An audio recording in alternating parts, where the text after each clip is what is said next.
আসসালামু আলাইকুম রহমতুল্লাহি ওবরাকাতুহু।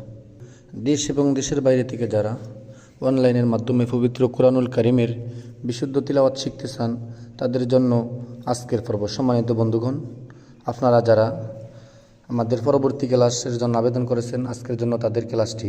সম্মানিত বন্ধুগণ, আজকে আমরা ক্লাসে আলোচনা করব হরকতের পরিচয় সম্পর্কে।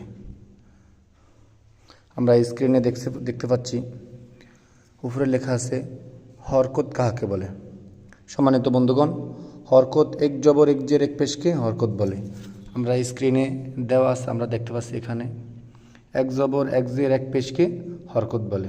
হরকতের উচ্চারণ কিভাবে করিতে হবে? হরকতের উচ্চারণ তাড়াতাড়ি করিয়া পড়িতে হয়। আমরা বেশি কথা বলবো না, আমরা পড়ায় চলে যাচ্ছি। সম্মানিত বন্ধুগণ,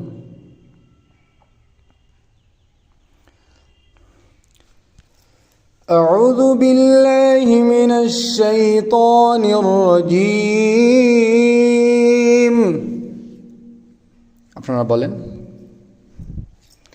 بسم الله الرحمن الرحيم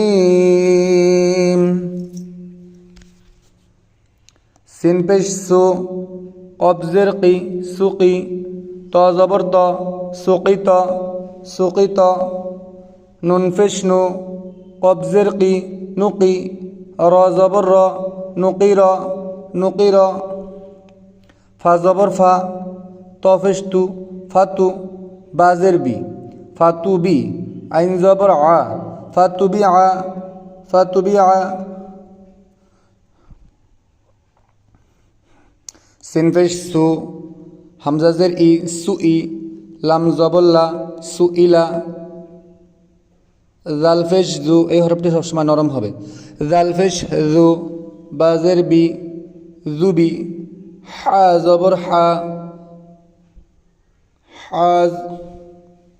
হা জবর হা জুবি হা ফাফেশ ফু আইন জের ওই ফুই লাম জবল্লা ফুইলা ফুইলা জিম পেশ জু মিম জের মি জুমি আইন জবর আ জুমি আ ইয়া জবর ইয়া কাপ পেশ কু ইয়াকু নুন জের নি ইয়াকুনি। এই হরফগুলো কিন্তু টান দেওয়া যাবে না। আমরা স্ক্রিনে দেখতে পাচ্ছি হেডলাইনে তাড়াতাড়ি করে পড়িতে, এখানে লেখা আছে যে তাড়াতাড়ি করে পড়িতে হবে, এখানে কোনো টান হবে না। অ পেশ উ দজ্জের দি উদি আইন